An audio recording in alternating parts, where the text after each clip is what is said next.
Hi guys, welcome to the Music B&B. My name is Callum J, and today we are talking about an artist called MaeBeaNot. Now this is a full-on discography deep dive, so I'm going to be going into the history behind MaeBeaNot's music so that you can get a kind of feel for the artist. And then you can check them out if you're interested too. So MaeBeaNot's albums are mostly ambient pieces designed to be accompanied with, let's say, video games, for example, or movies. Very heavily influenced by the likes of The Caretakers and the music from Silent Hill. So these are the albums that were made throughout the years making ambient music. So first of all, through my listening journey, we kick things off with Familiar Sounds and My Deteriorating Mind. And from that point on, I kind of knew what I was getting into.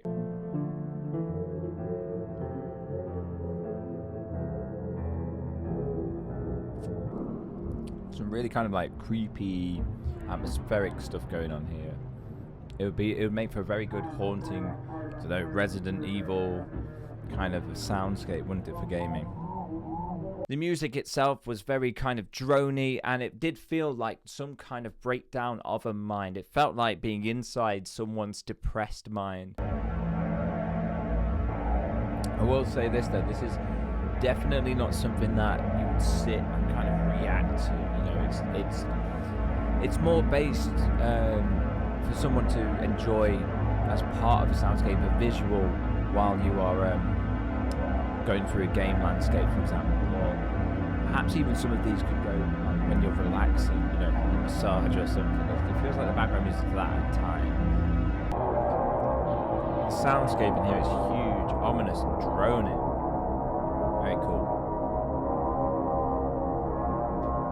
There are actually some points where I felt like I myself was descending into a real pit of despair. Tracks like Admission and Guilt really do emphasize this kind of feeling of just helplessness and hopelessness. Overall, I felt the project felt like this soundscape for some kind of horror game, you know, like Resident Evil. Then it kind of ended towards the back end with a song called Perpetual Outcome. It had a more fragile kind of feeling to it, almost a sense of kind of loneliness and fear within it.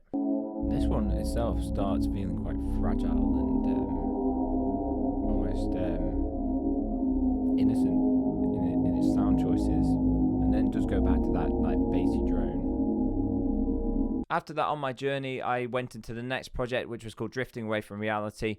I was kind of expecting something slightly different, but it did give me some more of the same. It kind of did feel like a similar project to the previous project, just a part two in a way. There was a really nice song called Feelings Emotions, which is a very difficult thing to say, feelings, emotions. Actually, it's not that difficult. It had this really nice kind of rain sound, vinyl crackle to it. Really enjoyed that.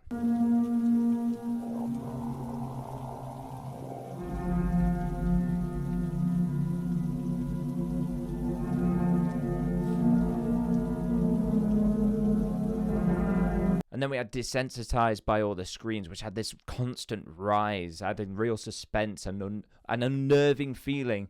And then it did a fall, and then it went back up. It just felt like this kind of evil roller coaster.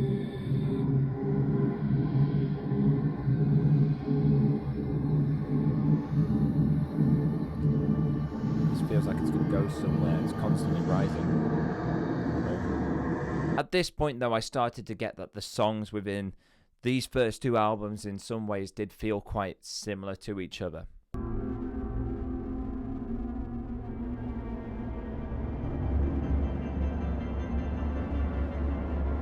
And I know they're supposed to be drony sounds, you know, to back up movies, video games, those kinds of things.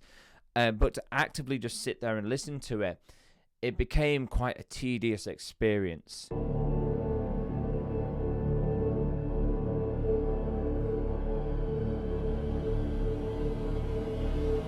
I don't mind ambient music, I definitely don't, but I do like my ambient music to have variation and differences within it, but I started to spot a similar pattern between songs.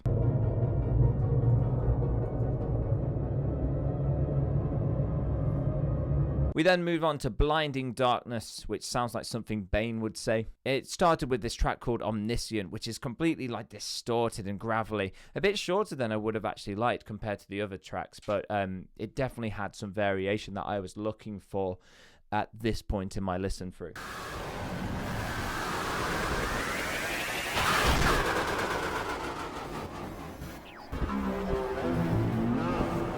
Sounds like the most distorted monster trying to crawl its way out of the pit. It was at this point that I started to consider how the tracks were probably created, and I felt like there was a lot of time stretch sounds, a lot of reverb added onto it, a lot of pads that were droning, and this is very common of this style of this music to do those kinds of things. It was on the track Nothing But Wind where I started to kind of figure out a formula for how these tracks were being created. But in this album, there seemed to be more experimentation and use of distortion. There were more gravelly sounds. For example, Looking Beyond the Realm of Imagination used more of these gravelly, distorted techniques, which did add some flavor to the mixes. The distortion on this project is definitely coming through. There's a progression of the artist from the previous two albums. We're kind of stagnating. We have some newer elements coming in, more use of distortion. Then there was a really interesting track called Death Giving Its Last. It had this kind of pumping, kind of techno thing to it. There was a lot more experimentation with electronic sounds. It definitely was a lot more interesting. Very interesting. We then moved on to the album The End Never Leaves. There were definitely some softer, calmer elements of reflection that was a change from the previous project.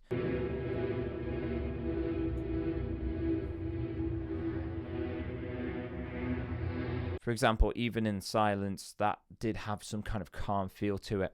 Although I kind of would have liked a bit more silence to happen in some of these, because when there is silence, that's when your ears listen more. Silence is golden, as I say.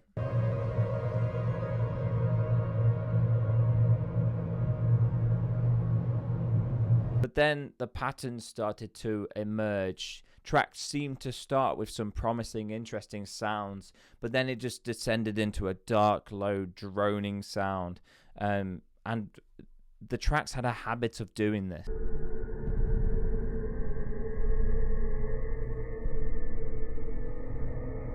All Over Again was interesting, had this nice soft piano. It was nice to hear something melodically harmonious after so many droning tracks. It was nice actually to have some melodies. Now the pretentious among you will say, oh, this person only likes music when it has a melody in it. And that's not true. I do like electronic experimental music as well, but it is nice to put in those melodic things at times just to vary and add interest and flavor to the track.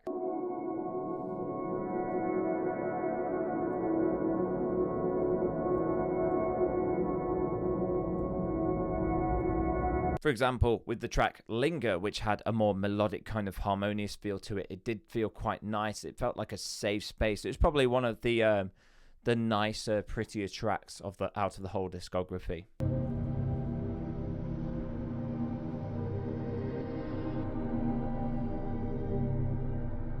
And then we ended with a song that I would call Full Stop, but Americans would call Period. And that was creepy, a really creepy ending to the whole album.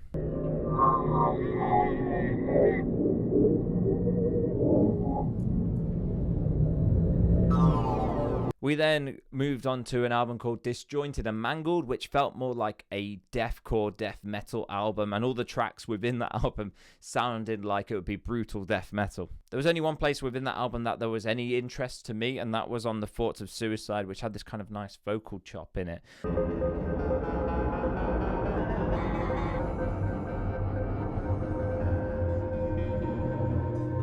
But overall, at this point, the tracks just seemed to be the same track over and over again, and there was nothing that would really stand out that would help me kind of pick them apart. And maybe it was at this point, it was because I was feeling the fatigue of listening to lots of these albums, but I feel like loads of this music would be absolutely perfect in a video game, in a movie kind of soundtrack, but not something for someone to sit and listen to and focus all their time and attention onto. It would definitely be more of a background thing that would aid the feel of a space you were in. And loads of these tracks, when I listened on YouTube, it was provided with a really interesting visual. And some of the visuals were very well put together, very unnerving. And I enjoyed them. And I think they helped kind of emphasize what the music was trying to do.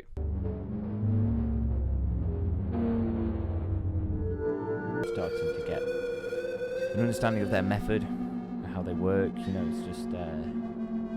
in some way, there's an element of predictability. Our final album was Involuntary Reflections. There were a few standout tracks in this. For example, Everything Disappears Except Memories had some really nice melodies to them. I sit and cry and hope and pray and die.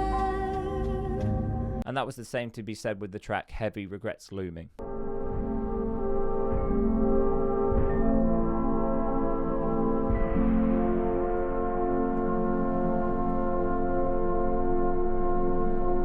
But overall, I think these tracks are really good for creating some kind of space, some kind of very horror-based, unnerving spaces.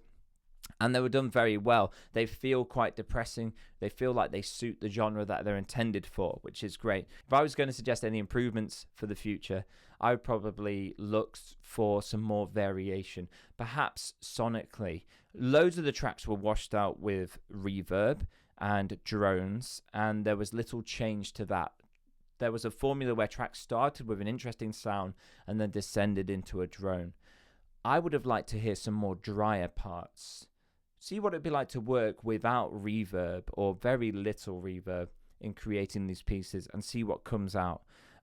Consider adding more to the mix. Tone down the drones. The drones are fine, but in some ways too much. How can you create space with little sounds? Perhaps you could overuse reverb, but on very, very small sounds, you know, like a rain droplet in a cave and how that kind of fills the space. So much could be done with that kind of that feel, you know? So there could be really dry, sharp sounds that could be quite scary and unnerving, and you could have really small reverberated sounds that would completely fill the space. Consider how you could change up your production style so that you can create something new and interesting but still remain within the same genre. But let me know, guys, what you think. If you want to check out any of these, they're linked in the description down below. That was MaeBeaNot, a discography deep dive. So yeah, please do go and check them out. And remember, in a world where everyone wants to be heard and no one's doing the listening, be the one that does the listening. Goodbye, I guess.